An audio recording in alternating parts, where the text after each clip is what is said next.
Hello everyone and welcome to Mahindra Guru. आप मेरे साथ जुड़ चुके हैं प्रीवियस ईयर के क्वेश्चन पेपर के डिस्कशन में। लास्ट क्लास में हम लोगों ने किया था एसएससी 2016 में सीजीएल में आए हुए एलिमेंट्री चैप्टर्स का डिस्कशन। आज हम करने वाले हैं एडवांस क्वेश्चंस का डिस्कशन। एडवांस चैप्टर से जो क्वेश्चन आए थे आपके प्रीवियस ईयर में उनका डिस्कशन। तो जल्दी से शुरू करते हैं पहले सवाल के साथ। तो पहला सवाल ये रहा आपके सामने। तो पहला सवाल आ चुका है आपके सामने। पहला सवाल क्या कह रहा है कि if x square minus 4x plus 1 equal to 0 है। आपसे पूछा जा रहा है एक्स की power 6 plus 1 upon x cube की वैल्यू क्या होगी। अब देखिए यहाँ पे अगर आपका इस तरीके का सवाल आता है जहां पे आपको किसकी वैल्यू निकालनी है, x square minus 4x plus 1 equal to 0 की वैल्यू निकालनी है, तो आप उसको सबसे पहले क्या करेंगे, अगर हम इसे क्वाड्रेटिक इक्वेशन की तरह सॉल्व करेंगे तो हमें हो जाएगी दिक्कत सॉल्व करने में। तो हमारी बेसिक अप्रोच क्या है कि अगर मैं नेगेटिव वैल्यू उस तरफ ले जाऊं तो ये x square plus 1 upon 4x बन जाएगा और पूरी इक्वेशन को अगर x से डिवाइड कर दूं तो मेरे पास आ जाएगा x plus 1 upon x equal to 4। और जो अलजेब्रा से क्योंकि हम डील कर रहे हैं तो हमें पता है x प्लस 1 अपॉन x अगर 4 है तो x cube plus 1 upon x cube या x square plus 1 upon x square, इस तरीके के सवालों को सॉल्व करना हमारे लिए आसान है। तो इसको देखकर हमें वहां पे अपनी जो वैल्यू है, जिसकी वैल्यू ज्ञात करनी है, जिस डेटा की, उसको हम इस फॉर्मेट में बनाते हैं कि वो x प्लस 1 अपॉन x के फॉर्मेट पे आ जाए। अब ये x प्लस 1 अपॉन x के फॉर्मेट में आने के लिए हम क्या करेंगे, इस पूरी इक्वेशन में दो पार्ट में तोड़ देंगे। x की power 6 upon x cube plus 1 upon x cube. ठीक है, यहां से हमारी वैल्यू आ गई x cube plus 1 upon x cube. यानी हमें वैल्यू किसकी निकालनी है, x cube plus 1 upon x cube की वैल्यू निकालनी है जब आपको x प्लस 1 अपॉन x दे रखा है 4। ठीक है, देखिए जो हम लोग अभी तक क्वेश्चन पढ़ते आ रहे थे उसमें क्या था, यूजुअली कि इस तरीके का डेटा हमको दिया रहता था, किस तरीके का, x plus 1 upon x equal to 4, और आपसे डायरेक्टली पूछा जाता था x cube plus 1 upon x cube का मान क्या होगा। यहाँ पे क्या है, थोड़े से ट्विस्ट के साथ दे रखा है। क्या ट्विस्ट दे रखा है, यहाँ पे इनके इक्वेशन के फॉर्मेट में दे रखा है, आपको इन्हें रिड्यूस करके इस फॉर्मेट में लाना होगा। अब आपको पता है कि अगर x प्लस 1 अपॉन x किसके बराबर है, a के बराबर। x प्लस 1 अपॉन x अगर a के बराबर है तो हमें पता होता है कि x cube plus 1 upon x cube की वैल्यू हो जाती है हमारी क्या, a क्यूब माइनस का 3। क्या हो जाती है, a क्यूब माइनस का 3। अब a क्यूब माइनस का 3 अगर हमें दिया है तो a का क्यूब क्या हो जाएगा, 4 का क्यूब। ठीक है, माइनस 3a यानी 3 इंटू 4, तो 64 माइनस का 12 इक्वल टू आपका आंसर आ जाएगा 52, और जो है हमारा ऑप्शन बी। कौन सा ऑप्शन है हमारा, ऑप्शन नंबर बी या ऑप्शन नंबर सेकंड। ठीक है, अब आंसर 52 आ गया। अब देखिए पेपर में अगर इतना एक एक स्टेप करेंगे तो हो जाएगा टाइम बहुत बर्बाद। आपको इसको देखते ही सॉल्व करना सीखना पड़ेगा। आपके सामने जब भी इस तरीके की क्वेश्चन आए और दूसरी तरफ इस तरीके की क्वेश्चन आए तो सबसे पहली अप्रोच क्या होगी, आप इस इक्वेशन को ब्रेक करोगे रिड्यूस फॉर्म में, x प्लस 1 अपॉन x के फॉर्म में। अब देखिए आपको दिख रहा है ये सीधे सीधे इसी का ऐड करने पे बना है, 3 प्लस 3 6 होता है, तो आपने लॉजिक क्या लगाया कि ये है x cube plus 1 upon x cube. ठीक है, आपको दिख जाएगा, ब्रेक करना इजी हो जाएगा। अब देखिए यहां से आपको पता चल जाएगा x square minus 4x plus 1, यानी 1 अकेला है अपने आप में। अगर कोई और वैल्यू होती तो उसके साथ आता, लेकिन 1 हमें अकेला खुद ही दिख रहा है, तो हमें पता है इसको अगर हम बनाएंगे तो यहां पर आपका क्या हो जाएगा, जो आपकी 4 वाली वैल्यू है x के साथ इधर जाएगी, यानी 4 आपकी इक्वल के बाहर वैल्यू बनेगी। तो आप अज्यूम करके, मतलब इसे वर्बली सॉल्व करके कह सकते हैं कि x प्लस 1 अपॉन x की वैल्यू जो आएगी वो 4 आएगी। कौन से वाले टर्म के साथ, जो x के साथ वाली वैल्यू है, जो x के साथ वाली वैल्यू है वो हमारा x प्लस 1 अपॉन x के बराबर हो जाएगा, क्योंकि वहां पे आपको सीधा सीधा दिख रहा है, सिंगल टर्म के फॉर्म में चल रहा है। अब आपको क्या करना है, x cube plus 1 upon x cube की वैल्यू निकालनी है, और इसका फॉर्मूला हमें पता है, क्या हो जाता है, a क्यूब माइनस 3a। तो a क्यूब यानी 4 का क्यूब होता है 64, माइनस 3a यानी 3 इंटू 4 12। आपको क्या करना है, 64 में से 12 हटाना है, वर्बली क्वेश्चन हो गया, आंसर आ गया 52।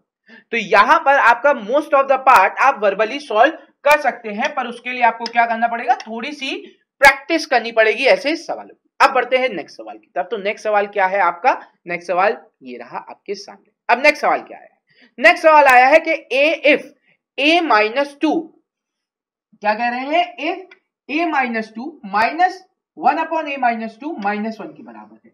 ठीक है, अब आपसे पूछा गया है किसकी वैल्यू, a माइनस टू का square plus 1 upon a minus two का स्क्वायर। अब देखिए इसको जल्दी सॉल्व करने के लिए आपने देखा a माइनस टू ही हर जगह है, a माइनस टू हर जगह है, तो आपने a माइनस टू को कितना मान लिया, a माइनस टू को मान लिया x, a माइनस टू को हमने क्या माना, x माना। तो आप देखिए आपकी इक्वेशन किस फॉर्मेट में हो गई,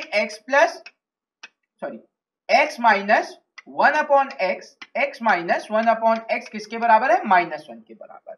आपसे पूछा किसकी वैल्यू जा रही है, x square plus 1 upon x square की वैल्यू पूछी जा रही है। ठीक है, अब आपको पता है यदि x माइनस 1 अपॉन एक्स ए दिया रहता है तो x प्लस 1 अपॉन एक्स की वैल्यू आपकी क्या होती है, ए स्क्वायर प्लस का 2, x square plus 1 upon x square की वैल्यू क्या हो जाती है, ए स्क्वायर प्लस 2 हो जाती है। अब आपको यही कॉन्सेप्ट यहां पे अप्लाई करना है, तो माइनस 1 का स्क्वायर प्लस का 2, माइनस 1 का स्क्वायर कितना आएगा, माइनस 1 का स्क्वायर आपका आ जाएगा प्लस 1 और प्लस 1 प्लस 2 ऐड करेंगे तो कितना हो जाएगा आंसर 3। तो ये हो गया हमारा ऑप्शन ए। ठीक है, ये ऑप्शन क्या हो गया आपका, ए हो गया, यानी कि 3 हो गया। ठीक है, फर्स्ट ऑप्शन हो गया हमारा आंसर 3 आ गया। क्या किया था हमने, कुछ नहीं किया, आप इसे आप वर्बली देख के सॉल्व कर सकते हैं। कैसे, a माइनस टू अगर आप x मान ले तो ये x माइनस 1 अपॉन एक्स है, पूछा किसकी वैल्यू जा रही है, x square plus 1 upon x square की वैल्यू पूछी जा रही है। फॉर्मूला लगाना है, a स्क्वायर प्लस 2 का आंसर आ जाएगा। तो दोनों ही अलजेब्रा के सवालों में आपने देखा क्वेश्चन कुछ टफ नहीं था, वही क्वेश्चन था जो हम लोग पढ़ते हुए आ रहे हैं, पर क्या किया, उन्हें डायरेक्टली ना देकर उन्हें इनडायरेक्टली उसकी वैल्यूज दी है। चलिए यहाँ पे सभी का आंसर आ गया होगा हम उम्मीद करते हैं। अब बढ़ते हैं अगले सवाल की तरफ और देखते हैं अगला सवाल क्या है। तो अगला सवाल ये रहा आपके सामने। अब अगला सवाल क्या कह रहा है कि अंडर रूट में आपको दे रखा है 1 प्लस एक्स अपॉन 140 और आपसे बोला गया है ये 13/12 के बराबर है। देखिए जो लोगों को ये पता है पाइथागोरस ट्रिपलेट क्या होता है उनके लिए सवाल बहुत इजी हो गया। देखिए नीचे आपको सीधा सीधा 12 का स्क्वायर दिख ही रहा, 144 है, 144, तो आपको पता चल गया अंडर रूट में 144 को मतलब 12 का स्क्वायर ऐड करके कोई नंबर ऐड किया जा रहा है ताकि आपका इधर जो रूट के बाहर 13/12 आ जाए, रूट के बाहर क्या आ जाए, 13/12 आ जाए। तो अब देखो आपको पता है ट्रिपलेट है, ऐसा क्या है पाइथागोरस ट्रिपलेट क्या होता है, 13, 12 और 5, यानी यहां पर जो x की वैल्यू है अगर वो 5 का स्क्वायर है तभी 13 बन जाएगा। x की वैल्यू क्या है, 5 का स्क्वायर है तो 13 बन जाएगा। अब x की वैल्यू 25 डायरेक्टली बता सकते हैं ज्यादा बिना सॉल्व करे, ये अभी हमने आपको एक्सप्लेन करा है। आपको अगर इसे सॉल्व करना है तो नॉर्मल सी बात है इसी तरीके से सॉल्व करना पड़ेगा आपको कि 1 plus x upon 144 equal to 169 upon 144। अब आपने इसे सॉल्व किया तो x की वैल्यू आपकी आ जाएगी x upon 144 equal to 169 minus 144 upon 144। देखिए 144 से 144 की वैल्यू कैंसिल आउट हो गई, 169 माइनस 144 आपकी वैल्यू आ गई 20।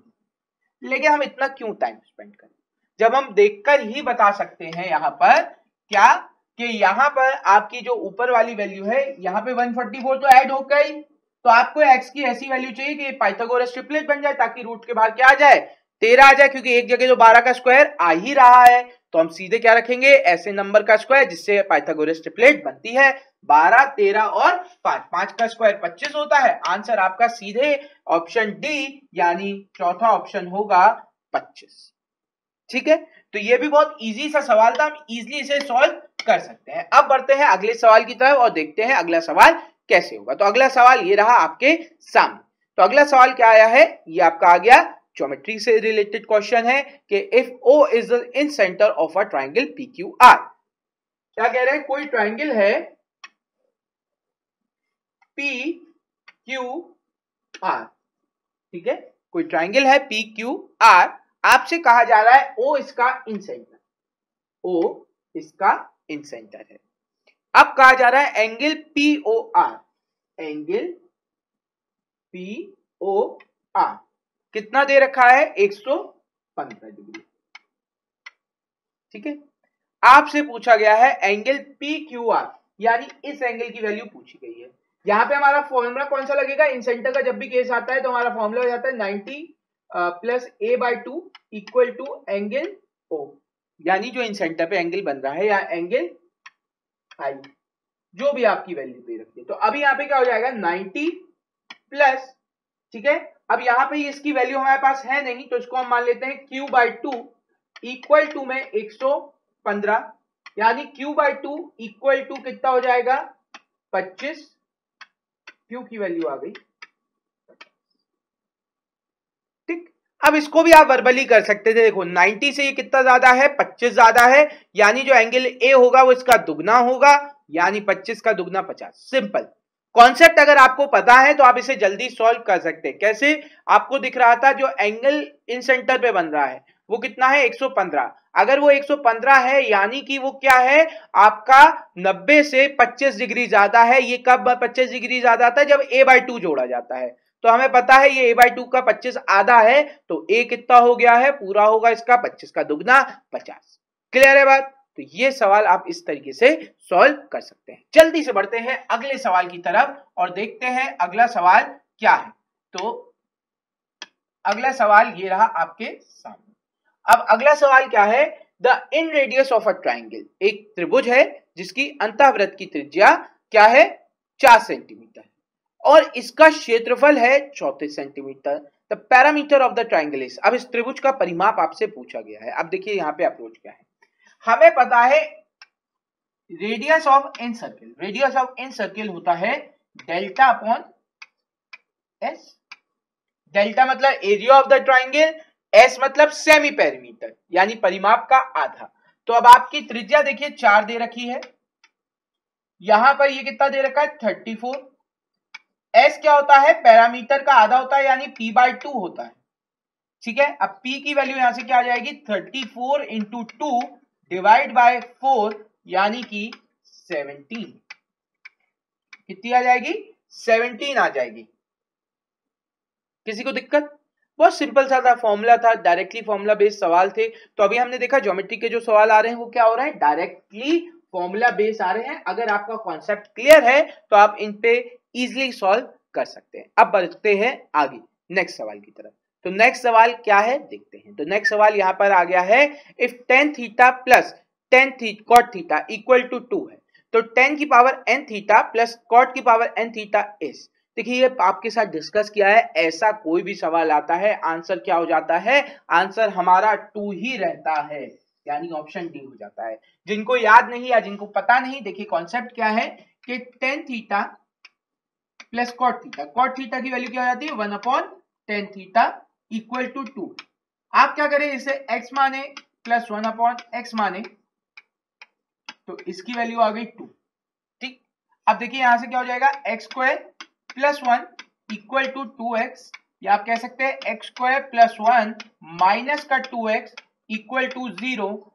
ये आपका कितना बन जाएगा x माइनस 1 का whole square equal to 0, x की वैल्यू 1 आ गई, x की वैल्यू क्या आ गई 1 आ गई। अब 1 पर कितनी भी पावर हो आंसर हमेशा 1 ही रहता है। तो आप कह सकते हैं यहाँ पे इसकी जगह कि 1 की पावर n आएगा प्लस 1 की पावर n आएगा, आंसर आपका 2 ही रहेगा।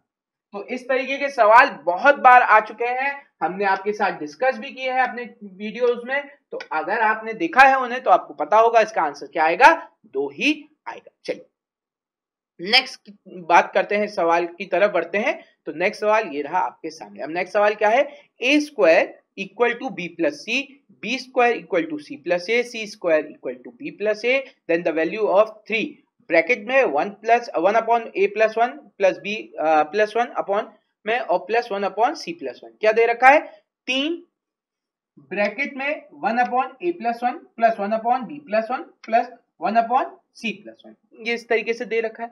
अब इसको हमें सॉल्व करना है। तो देखिए एक तो बेसिक अप्रोच होती है। बेसिक अप्रोच क्या है कि आप क्या करें, दोनों तरफ a ऐड कर दें पहली इक्वेशन में, ठीक है, दोनों तरफ a ऐड कर दें। फायदा क्या हुआ, यहां से आप देखिए कि ये a कॉमन लेने पर a+1 बचेगा। वैसे आप a+1 की वैल्यू ज्ञात नहीं कर पा रहे थे कहीं से, लेकिन ऐसा करने पर जब हम इस वैल्यू से a कॉमन लेंगे तो हमारे पास क्या आ जाएगा, a+1 की वैल्यू आ जाएगी और आप देखेंगे आपकी इस साइड की इक्वेशन a+b+c के फॉर्म में हो जाएगी और ये कंडीशन हर जगह सही बैठेगी। देखिए यहाँ पे c+a था, हमारे पास b की कमी थी, अगर हम इस दोनों तरफ b ऐड करते हैं तो यहाँ पे a+b+c बन जाएगा। इसी प्रकार से यहाँ पे c ऐड करेंगे तो a+b+c बन जाएगा। तो हमारी इक्वेशन दोनों तरफ आप देखिए इसी तरीके से बन जाएगी। तो यहां से आपने देखा 1/a+1 की वैल्यू आपकी हो जाएगी a/a+b+c। इसी प्रकार से आप जब सॉल्व करेंगे तो 1/b+1 की वैल्यू आएगी b/a+b+c, ठीक है। इसी तरीके से 1/c+1 की वैल्यू क्या आएगी, c/a+b+c। आपको इन तीनों को ऐड करना है। क्या करना है, हमें इन तीनों को ऐड करना है। ऐड करने पे आप देखेंगे a+b+c एलसीएम आ रहा है, ठीक है, और ऊपर क्या आ रहा है, a+b+c ही आ रहा है, जो आपस में कैंसिल आउट हो जाएगा तो 1 हो जाएगा। यानी इतने टर्म की वैल्यू तो 1 हो गई। 3 से मल्टीप्लाई किया, 3 × 1 3 होता है, आंसर आ गया 3। अब देखो पहली तो बात है इतनी अप्रोच हमारी पकड़े ना पकड़ पाए, पहली चीज। दूसरी दिक्कत, इतनी कैलकुलेशन करेंगे तो पेपर में हो गया पेपर, इतना कैलकुलेशन थोड़ी ना कर पाएंगे। तो आप देखिए आपको एक वैल्यू दे रखी है कि a² = b+c और हर जगह यही कंडीशन दे रखी है। तो आपको पता है कि दो ऐसा नंबर है जिसका स्क्वायर उसी को 2 बार ऐड करने पर बनता है, उसी का स्क्वायर उसे 2 बार ऐड करने पर बनता है, 2 ही होगा। तो यानी हम क्या करें, a=b=c=2 ले लेते हैं। तो देखो a का स्क्वायर क्या होता है, 2 का स्क्वायर 4 और b+2 यानी 2 + 2 ये भी 4। तो दोनों जगह ये कंडीशन सही बैठ रही है। आपने आगे भी करके देखा, b² की जगह आप क्या रखेंगे 4 और c+a 2 + 2 ये भी 4, c² 2 का स्क्वायर 4 2 + 2 4, तो हर जगह ये कंडीशन 2 बैठ जाएगी। आपको पता है a=b=c=2 लेने पे अब हमारी कैलकुलेशन देखिए, सवाल कितना आसान हो गया। 3 1/3 प्लस 1/3 प्लस 1/3, अब क्या हुआ 3, अब यहां पे क्या आ जाएगा 1 आ जाएगा, यहां पे क्या आ जाएगा 1 आ जाएगा। 1/3 प्लस 1/3 आप ऐड करेंगे तो ये बचेगा 3/3 आएगा और ये कैंसिल आउट होके 1 हो जाएगा। अब कितना बचा हमारे पास, सिर्फ 3 बचा, जो है आंसर ए, जो है क्या आंसर ए। क्लियर है बात। तो इस तरीके से आप अज्यूम करके भी अलजेब्रा में सवाल जल्दी सॉल्व कर सकते हैं। अब बढ़ते हैं अगले सवाल की तरफ। तो अगला सवाल ये रहा आपके सामने। अब अगला सवाल क्या कह रहा है, इन अ ट्राइंगल एबीसी, क्या है, कोई त्रिभुज है ABC, कोई त्रिभुज है ABC। अब यहां पे आपसे कहा जा रहा है DE और पैरेलल टू है BC। अब DE पैरेलल है BC के, यानी BC के पैरेलल बन रही होगी। अब ये देखिए दो तरीके से बन सकता है, या तो DE ट्राइंगल के अंदर बने, ठीक है, या DE ट्राइंगल के बाहर बने, ऐसा भी तो हो सकता है। पैरेलल तो ये भी है, मन में आ रहा है अंदर क्यों बना रहे, बाहरी क्यों नहीं बना सकते, तो दोनों जगह बन सकती है अभी तक। अब बात करते हैं सच दैट AD और BD का जो रेशियो है, किसका, AD और BD का, AD और BD का रेशियो है 3:5। अब देखिए अगर हम इसे बाहर मानते तो हमारा सवाल फिर सॉल्व ही नहीं हो पाता और CNT हमें कहीं दिख नहीं रहा। हम इसे अगर बाहर मान लेते इस तरीके से कि D और E को यहां मान लेते, अब क्या है, ये अगर 3 हो जाता तो अब हमारा सवाल सॉल्व नहीं हो पाता, क्योंकि हमारे पास पूरी लाइन की लेंथ ही नहीं थी। तो अगर हम इसे बाहर मानते तो हमारा सवाल क्या होगा, सॉल्व नहीं हो पाएगा और CNT नहीं दिख रहा। तो अब एक ही चांस बचा है अब हमारे पास कि जो ट्राइंगल में DE होगा A। देखिए हर बार क्या होता है ना, जरूरी नहीं है कि पूरा स्टेटमेंट दिया जाए, आप दोनों फिगर जो अज्यूम कर सकते हैं वो दोनों फिगर बना ले। अगर एक फिगर से आप देखिए सॉल्व नहीं हो पा रहा तो दूसरी फिगर का इस्तेमाल करें। तो हमने इसको DE यहां लिया, ठीक है। अब हमने क्या किया, DE है पहले सच दैट हो गया। अब ये कंडीशन AD हमारे पास 3 है और BD हमारे पास 5 है। समझ में आ गया नीचे वाली इक्वेशन क्यों नहीं ली, क्योंकि वहां पे हमारी कंडीशन आगे फुलफिल नहीं हो पा रही थी। अब यहां पे देखिए हमारी कंडीशन फुलफिल हो रही है कि BD 5 है, AD 3 है, तो आपको पता चल गया AB जो होगा वो कितना हो जाएगा 8। इन दोनों के जोड़ने से बन जाएगा AB, वो कितना हो जाएगा 8। तो अब जो रेशियो है वो हम क्या बोल सकते हैं, AD अपॉन AB है, AD अपॉन AB का 3/8 बोल सकते हैं। चलिए यहां तक बात हो गई। अब वो आपसे कह रहे हैं AC की जो लेंथ है, यानी ये जो लेंथ है वो आपको दे रखी है 5.6 सेंटीमीटर। कितना दे रखा है, 5.6 सेंटीमीटर दे रखा है। आपसे लेंथ पूछी जा रही है AE की, यानी इसकी लेंथ पूछी जा रही है। अब देखिए जैसे ही आपको पता चला ये दोनों लाइन पैरेलल हैं, तो हम क्या कह सकते हैं, ट्राइंगल ADE सिमिलर है ट्राइंगल ABC के। ये आपके कॉरेस्पॉन्डिंग एंगल्स होंगे और ये इक्वल होंगे, दो एंगल बराबर हो गए। आपको पता चला क्या हो गया, दो एंगल बराबर है तो ये सिमिलर है। तो इस हिसाब से AD अपॉन AB का जो रेशियो है वो बराबर हो जाएगा AE अपॉन AC के रेशियो के, ठीक है। AE अपॉन AC के रेशियो के बराबर हो गया। अब हमें क्या रखना है, 3/8 इक्वल टू AE अपॉन 5.6। ये इससे जाएगा 0.7 टाइम, 0.7 का इधर मल्टीप्लाई हुआ तो AE की वैल्यू हो गई, सीधे लिखते हैं 2.1, 0.7 इंटू 3 2.1। क्लियर है। अब देखो ये तो बेसिक से हो गया, बेसिक से वहां पे हम थोड़ी ना करने जाएंगे, बेसिक से क्लियर हो जाएगा। तो क्या है ट्रिक आप जल्दी अप्लाई कर सकते हैं। अब पेपर में से हमें जल्दी सॉल्व करना है। हमने देखा ये 3 और 5 में ब्रेक किया है। अब हमें पता है, हमने ट्राइंगल थोड़ा सा अगर आप अज्यूम कर लें, ABCD और E, ठीक है। आपको पता है ये 3 और 5 में तोड़ने को कह रहे हैं, तो ये दोनों ऐड होके 8 हो जाएगा। ये दोनों ऐड होके क्या हो जाएगा 8। और अगर आप ज्योमेट्री में थोड़ा सा भी डील करे हुए हैं तो आपको पता है ये दोनों ट्राइंगल क्या होंगे, बड़ा वाला और छोटा वाला सिमिलर होगा। तो आपको पता चला जो बड़ी वाली साइड है वो 8 के बराबर है, तो आपको 5.6 8 के बराबर दे रखा है। आपको वैल्यू किसकी चाहिए, 3 की। तो आपने सीधे रखा 5.6 जो है वो 8 रेशियो के बराबर है, 8 से डिवाइड कर दिया और 3 का मल्टीप्लाई कर दिया, क्योंकि छोटी साइड की हमें वैल्यू चाहिए थी। क्या किया, 3 का मल्टीप्लाई कर दिया, ये बस। अब आपका आंसर 2.1 हो गया। ना आपको फिगर बनाने की जरूरत थी, ना रेशियो चेक करने की जरूरत थी। अगर आप ज्योमेट्री से डील कर रहे थे थोड़ा सा टाइम से, तो आपको पता होगा यहाँ पे कॉन्सेप्ट क्या चलेगा, ठीक है। तो अब बात करते हैं हम अपने नेक्स्ट सवाल की। यहां तक का मैं उम्मीद नहीं है किसी को डाउट होगा। तो देखते हैं अगर इसका अगला सवाल आएगा तो कैसे सॉल्व करेंगे। तो अगला सवाल देखते हैं किस तरीके का था। चलिए हम लोग बात कर रहे थे अपने अगले सवाल की। तो सवाल क्या कह रहा है यहाँ पे कि आपके सामने दो सर्किल दिए गए हैं। क्या करे गए हैं, दो सर्किल दिए गए हैं जो एक दूसरे को इंटरनली टच कर रहे हैं। मान लीजिए एक सर्किल ये हो गया और दूसरा सर्किल ये हो गया, जो ये दोनों एक दूसरे को इंटरनली यहाँ पे कहीं पर टच कर रहे हैं। अब आपसे कहा जा रहा है जो बड़ा वाला सर्किल है उसकी रेडियस 6 सेंटीमीटर है। अभी हमें ये नहीं पता कि दूसरा सेंटीमीटर अंदर होगी कि बाहर, लेकिन हमें यह पता है कि जो इन दोनों सेंटर्स के बीच का डिफरेंस है वो है 2। तो अब नॉर्मल सी बात है, अगर डिफरेंस 2 है तो ये कहीं ना कहीं इसके अंदर होगी।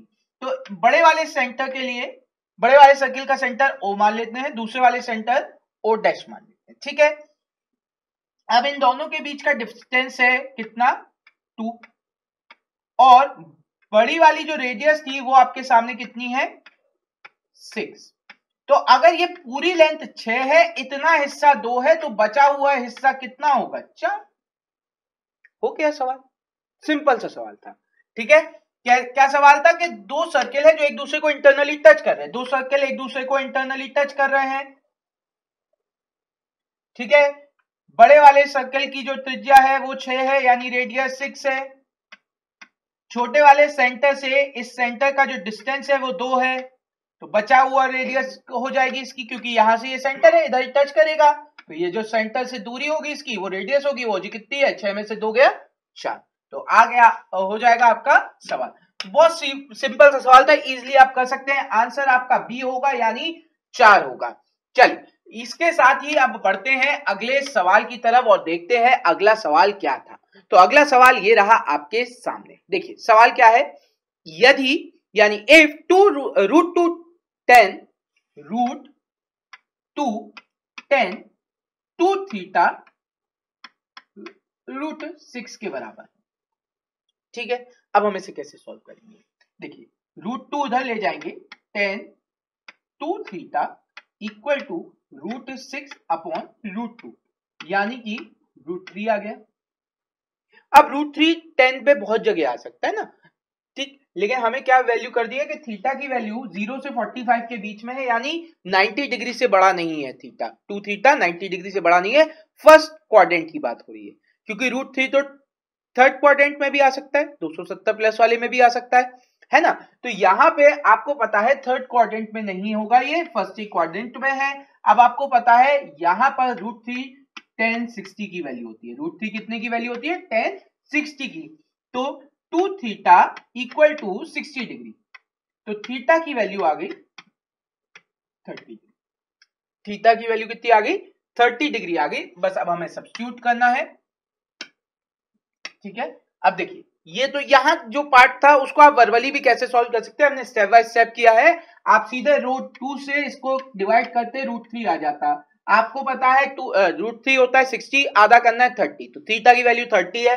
अब बस सब्स्टिट्यूट करना है, साइन 30 की वैल्यू 1/2 प्लस रूट 3 कॉस 30 की value root 3/2 minus tan square theta की वैल्यू रूट 30 की वैल्यू होती है 1/3, और उसका स्क्वायर कर देंगे, 1/√3 का स्क्वायर कर दिया 1/3 हो गया। tan 30 की वैल्यू 1/√3, उसका स्क्वायर किया तो 1/3 आ गया। अब आपने देखा यहाँ पे सॉल्व करेंगे तो ये कितना हो जाएगा, 2 1 प्लस 3 यानी 4 हो जाएगा ये। इसको मैं क्या कर सकता हूं, सीधे 2 लिख सकता हूं, इसको मैं क्या कर सकता हूं, सीधे 2 लिख सकता हूं। 2 माइनस 1/3, ये आपका कितना आ गया, 5/3, 3 2 6 -1, 5/3 ऑप्शन यानी 4, फोर्थ ऑप्शन आ गया 5/3। क्लियर है, सिंपल सा कॉन्सेप्ट था। यहां पे हमें क्या करना था, इसे ज्यादा कुछ नहीं करना था, सिर्फ थीटा की वैल्यू निकालनी थी। थीटा की वैल्यू निकाल के बस सब्स्टिट्यूट करते हुए जाना था, सवाल सॉल्व हो जाता। चलिए बढ़ते हैं नेक्स्ट सवाल की तरफ। तो नेक्स्ट सवाल क्या है देखते हैं। तो नेक्स्ट सवाल ये रहा आपके सामने। नेक्स्ट सवाल कह रहा है if tan alpha equal to 2 है और आपसे sin alpha upon sin cube alpha plus cos cube alpha की वैल्यू पूछी गई। अब देखिए tan अल्फा की वैल्यू 2, tan अल्फा की वैल्यू कितनी है, 2 है। आपको चाहिए क्या, यहां पे आप tan अल्फा को मान लें 2/1, ठीक। अब क्या है, अगर आपको एक राइट एंगल ट्राइंगल बनाए, क्या करे, राइट एंगल ट्राइंगल बनाए, तो यहां पे आपको पता है परपेंडिकुलर 2 होगा, हाइपोटेन्यूज 1 होगा, और सॉरी परपेंडिकुलर 2 होगा, बेस 1 होगा, और हाइपोटेन्यूज पाइथागोरस से √5 हो जाएगा। परपेंडिकुलर 2, बेस 1, पाइथागोरस अप्लाई किया, 2 का स्क्वायर 4, 4 प्लस 1 5, तो रूट के अंदर 5 आ गया, हाइपोटेन्यूज हो गया, ठीक है। अब हमें किसकी वैल्यू चाहिए, साइन अल्फा। साइन अल्फा क्या हो जाएगा, ये एंगल अल्फा रहेगा आपका। साइन अल्फा क्या हो जाएगा आपका, 2/√5, सही है, अपॉन में साइन क्यूब अल्फा, तो 2 का क्यूब 8 अपॉन 5, √5 का क्यूब क्या हो जाएगा, 5√5, ठीक है, प्लस कॉस क्यूब अल्फा क्या हो जाएगा, ये 1 है, 1 का क्यूब 1, और √5 का क्यूब हो जाएगा 5√5। आप √5 कॉमन लेके ऊपर नीचे 1/√5 कैंसिल कर सकते हैं, तो यहां बचेगा 2, ठीक है, और यहां पे आपका आएगा 8 प्लस 1 9 डिवाइड बाय 5, 5 ऊपर चला गया, वैल्यू आ जाएगी 10/9। कई लोगों के मन में अभी भी डाउट होगा कि √5 को कैसे सॉल्व किया हमने, तो आप देखिए एलसीएम लेते तो यहां पे आता 2√5, और ये 2 भी डिवाइड बाय √5 हो जाता, वो आपस में कैंसिल आउट कर दिया हमने, ठीक है। और अब जो आपके पास बचा था उसको सॉल्व किया, आंसर आपका आ गया 10/9। क्लियर है, चलिए तो सिंपल सा सवाल था, यहां पे क्या है, हमें ट्राइंगल बनाकर आपकी परपेंडिकुलर, बेस और हाइपोटेन्यूज की वैल्यू निकालनी थी और वहां पे साइन के फॉर्म में सब्स्टिट्यूट कर देनी थी। क्लियर? चलिए देखते हैं आगे नेक्स्ट सवाल क्या है। तो नेक्स्ट सवाल ये रहा आपके सामने। अब नेक्स्ट सवाल क्या है यहां पर कि 1.6 मीटर टॉल ऑब्जर्वर है, ठीक है, एक लाइन है, इस पे 1.6 मीटर टॉल ऑब्जर्वर, ठीक है। अब जो ये ऑब्जर्वर है ये 45 मीटर अवे है एक टावर से। कितने मीटर अवे है? 45 मीटर अवे है एक टावर से। अब वो जो टावर पे अगर ये आदमी की आंखों से एंगल ऑफ एलिवेशन बनाया जाए, इस आदमी की आंखों से एंगल ऑफ एलिवेशन बनाया जाए तो ये होगा 30। अब आपसे कह रहे हैं टावर की ऊंचाई ज्ञात करें। किसकी ऊंचाई ज्ञात करें? टावर की ऊंचाई ज्ञात करें। अब टावर की ऊंचाई हमें ज्ञात करनी है, हम कैसे करेंगे? देखिए बहुत सिंपल सा कॉन्सेप्ट है, इतनी वैल्यू तो 1.6 ही होगी, ये आदमी के जो पैरेलल लाइंस जा रही हैं उतनी वैल्यू तो 1.6 ही होगी। अब आपको ये लेंथ चाहिए, इसको मान लेते हैं स्मॉल एच, ठीक है, और कैपिटल एच जो आपकी पूरी हाइट मानते हैं उसको ले लेते हैं 1.6 प्लस स्मॉल एच। क्लियर? अब आपको स्मॉल एच निकालना है, आपको पता है ये एंगल 30 डिग्री है। अगर ये दोनों लाइनें पैरेलल होती है, विजन की लाइन और अर्थ की लाइन, अब ये दोनों पैरेलल है तो इन दोनों की लंबाई क्या होगी? बराबर होगी, क्योंकि इन दोनों की भी लंबाई बराबर है। तो ये कितना हो जाएगा? 45। अगर ये 45 है, अब आप क्या लगा सकते हैं? tan 30 की वैल्यू, tan 30 हो जाएगा आपका 1/√3 और ये बराबर हो जाएगा h/45। आप यहां से सॉल्व करेंगे तो h की वैल्यू आएगी 15√3। कितनी आएगी? 15√3। 45 को हम लिख सकते हैं 15 इंटू √3 इंटू 3। क्या 45 को लिख सकते हैं 15√3 इंटू √3। एक √3 से एक √3 हमने कैंसिल कर दिया, 15√3 बचा। अब ये जो 15√3 आया है इसे हम सॉल्व करना है, क्योंकि वहां पे हमें वैल्यू दे रखी है 1.732। कितनी वैल्यू दे रखी है? 15 इंटू 1.732। अब मल्टीप्लाई करेंगे हम यहां पर इसे। अब मल्टीप्लाई कैसे करेंगे जल्दी करने के लिए? आप क्या करें, इस पूरी इक्वेशन को 2 से डिवाइड कर दें, ठीक है, पॉइंट हटा दो अभी, ठीक है, 3 0 नीचे आ गए, वो बाद में हम लोग सॉल्व कर लेंगे। इसमें क्या करो, 2 का मल्टीप्लाई कर दो ऊपर नीचे। क्या करें? 2 का मल्टीप्लाई, कैलकुलेशन थोड़ी सी साइड में कर लेते हैं, ठीक है, इसको अभी यहां छोड़ दो। इसमें ऊपर नीचे 2 का मल्टीप्लाई करते तो ये हो जाता 30/2 और ये हो जाता 1732 डिवाइड बाय 1000, ठीक है, पॉइंट का 0 से 0 कैंसिल, 2 से ये चला जाता आपका 8 6, 8 दूनी 16, एक बचा 13, 6 12, फिर एक बचा 6 और 6 866 इंटू 3। अब इजी हो गया हमारे लिए, कितना हो जाएगा? 6 3 18, 1 कैरी 19, 1 कैरी 25, ये कितना आ गया? 25.98। अब मल्टीप्लाई करने के लिए आप इसको जल्दी कर सकते हैं, अभी तो हमने आपके सामने लिख के किया, वर्बली भी उसे कर सकते हैं, आपका बहुत जल्दी हो जाएगा। अब आपको क्या करना है, बस यहाँ पे 1.6 ऐड करना है। किसमें? 25.98 में 1.6 ऐड कर देंगे तो वैल्यू कितनी हो जाएगी? 27.58, ठीक है, वैल्यू कितनी हो जाएगी? 27.58, यानी पहला ही ऑप्शन आ जाएगा। 8 एज इट इज, 9 और 16 15, एक कैरी हो गया, 5 1 6 और एक कैरी था 7, 2 एज इट इज आ गया, तो 27.58 ये आपका पहला क्वेश्चन आंसर आ गया। देखिए इस तरीके के सवाल में जो बच्चों को मेनली दिक्कत होती है वो ये होती है कि आज तक हमने पढ़ा ही नहीं था कि आदमी की भी कुछ हाइट होती है। हमेशा बिना आदमी की हाइट का ही हम सवाल सॉल्व करते हैं, इस बार आदमी की भी हाइट दी गई है तो उसको हम कंसीडर करेंगे और जो भी हाइट होगी उसको ऐड कर देंगे टावर की हाइट से। क्लियर है बात? चलिए, तो आज जितने भी क्वेश्चंस थे एडवांस के हम लोग आपके लिए लाए, हर चैप्टर से एडवांस के। उम्मीद करते हैं आपको ये जो कॉन्सेप्ट लाए थे हम वो पसंद आया होगा। अगर पसंद आया है तो लाइक कमेंट जरूर करें। कमेंट में हमें बताएं आप और वीडियोस में क्या देखना चाहते हैं। अपने दोस्तों के साथ ये वीडियो शेयर करें और अगर आप पहली बार हमारा चैनल पे वीडियो देख रहे हैं तो सब्सक्राइब करना ना भूलें। तो आज के लिए बस इतना ही। अगली मुलाकात तक के लिए thank you everyone, have a great day.